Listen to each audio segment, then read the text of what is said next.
Here in the wagon barn are some of the most important inventions in human history.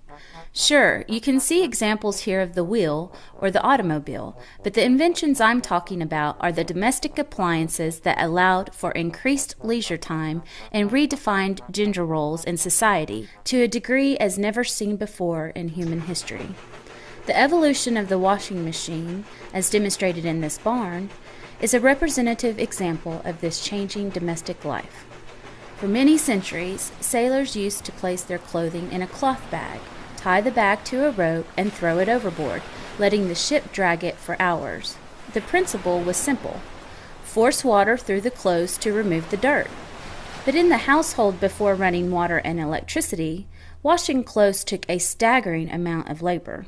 To wash, boil, and rinse a single load of clothes could take 50 gallons of water, which had to be hand-carried from a pump or well.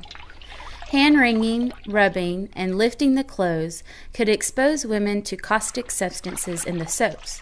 The whole process for a household's laundry could take an entire day or more of back-breaking labor.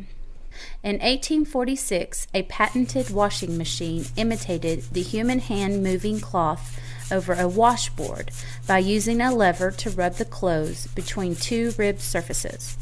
This machine was sold in the U.S. as late as 1927.